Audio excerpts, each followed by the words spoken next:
So this week I'm doing something fun where I am collecting information from the world, from those who are into spiritual realization, and to answer the 10 most commonly asked questions. So I created those videos, and you can kind of check that on my YouTube channel. Part 1 and part 2, there are 2 parts to it.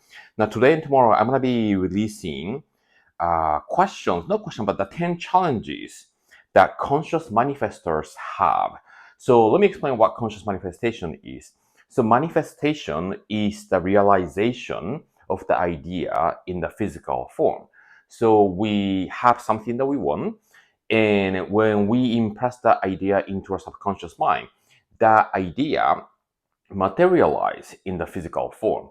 And whether you're aware of it or not, we are doing that, you are doing that all the time, because the universe is impersonal and doesn't really choose what to manifest, but work according to the law. So law is the universal law of cause and effect, perpetual transmutation of energy, where whatever that you're vibrating at the subconscious level, at the level of the feeling, the instrument called body, there's a little rhythm and the resonance energetically that causes the outside to be attracted.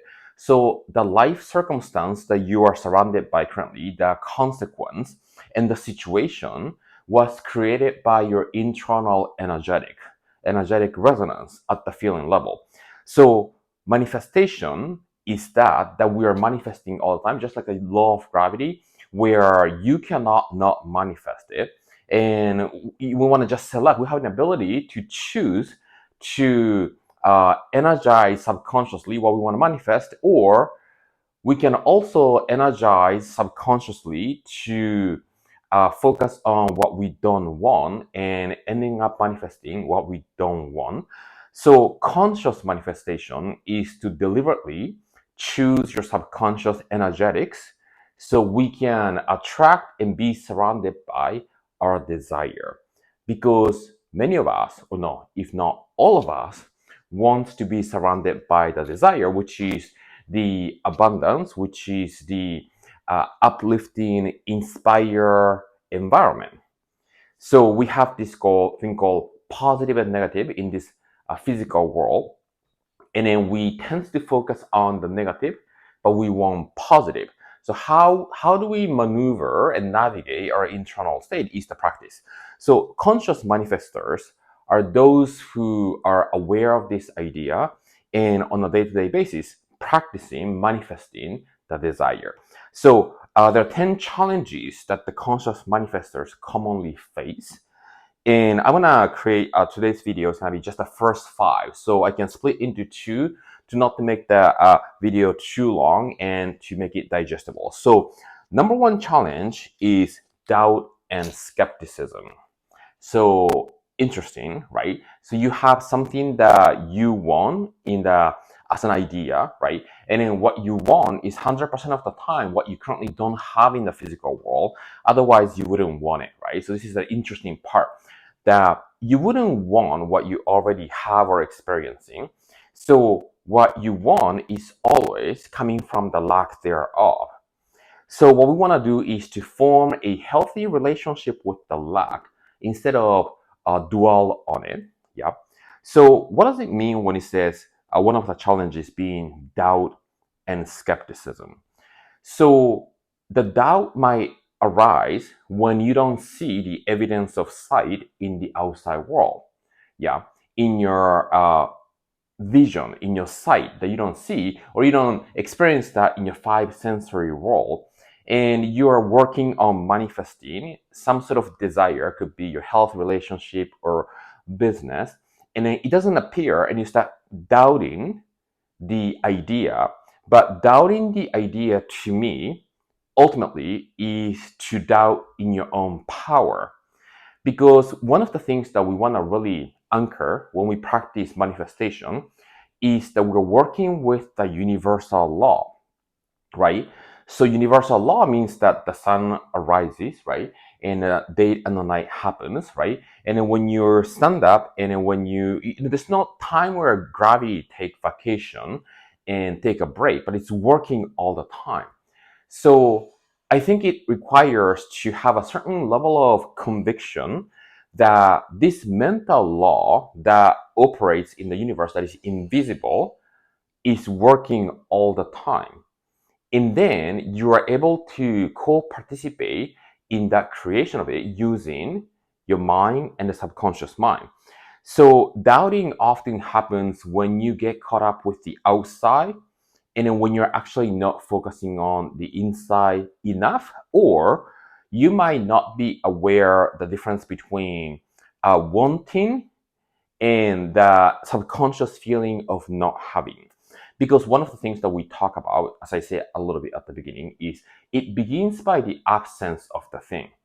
Unless we have an absence of the things in the outside world, we wouldn't want it, right? So not wanting, converting that into wanting is the first step. And then the manifestation process tells us that once you identify what is it that you want to stop wanting it. Because as long as you're wanting it at the conscious level, subconsciously you're vibrating at the level of not having it, right? So that's where we use the power of imagination. And imagination is what you picture in the screen of the mind to have an experience using your imagination. And then because your subconscious mind cannot tell the difference between what's out there in the 3D world and what you imagine internally, where I call 4D world, the subconscious mind, the brain, the body start feeling like you are experiencing it, right? So I think there are multiple layers in this doubt where people start getting caught up with the outside and not connecting with the inside long enough, and they start doubting the process, and that actually is doubting in your own power. So we want to firmly ground into this idea that you are powerful, and your thoughts and your feeling is going to directly influence what you materialize. So number two, negative self-talk and limiting belief. It's interesting that these two are kind of side by side. And it makes sense because if you have a limiting belief about yourself, that is going to lead to talk to yourself negatively. So what that really means is that if you have a negative talk, because it's like they're connected, right? Your thinking and your belief are always connected. So begin observing your negative self-talk and identifying those. And the best way to identify and to become clear is to begin writing down, because the mental stuff, emotional stuff is often ambiguous and vague. So by writing down, you're making it a little bit more tangible. So when you write down your negative self-talk, that you're talking negatively about yourself or about the situation, that actually shows the level of belief that you're in. When somebody who is believing fully in themselves and in their path wouldn't have that same type of negative thoughts. So what we want to do is to begin identifying that talk first, and then begin identifying the belief, and then to know that belief are just information. Belief is not who you are. When you start misunderstanding how you're believing things and the thoughts, self-talk inside is you, you will forever be trapped in that bubble of self-talk and belief.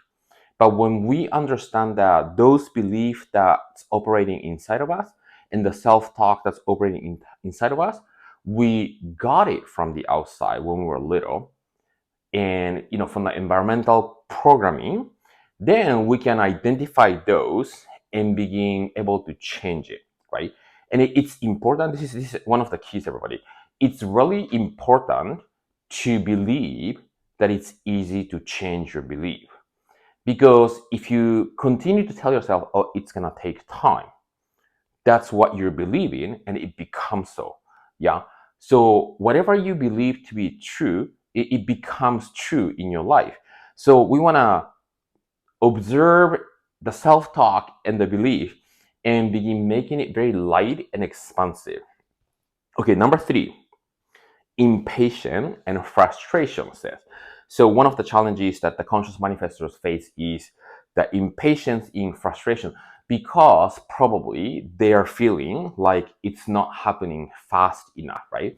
The reason that the manifestation doesn't happen fast enough for people is because they haven't fully changed their belief and identity, or they're actually subconsciously believing that it's something that takes long. So what we want to really identify and understand is that the universe loves speed. So when we talk about mindfulness meditation and people talk about slowing down, right? Slowing down doesn't mean that by slowing down you will feel calmer. You can stay calm and at ease and peace and then speed up. Yeah. So I don't believe that those goes hand in hand. For most people, because their mind tends to be all over the place, calming down and slowing down is necessary to be present, right? But being present in the moment doesn't need to be slow, like turtle, right? You can do efficiently with a sense of ease, pom, pom, pom, pom, pom, and then staying very mindful and at peace and at ease. Yeah. So I would say the challenge that people experience impatience and frustration is connected to the challenge 1 and 2, doubt and limiting belief, where they're not fully owning their own power inside of them, and also they're getting caught up with the outside evidence of sight or lack thereof. The only place that we want to focus on is our inside, to stay connected in this nurturing of the feeling sensation and the excitement and the inspiration of how you want to be living, the fulfillment of the desire. Okay, number 4 challenge is lack of clarity and focus. Let's start with the focus. So I do also believe, and it's been my observation, that the lack of focus and attention has been one of the major reasons that people suffer and not staying on track with the manifestation, because they are getting caught up with the outside physical five sensory world, and their attention is not in the fulfillment of the desire. So conscious manifestation is to have a clear picture, 360 view of how you want to be living in this life, your life. And then you have the feeling of how it feels to be there already, not in the future, but right now.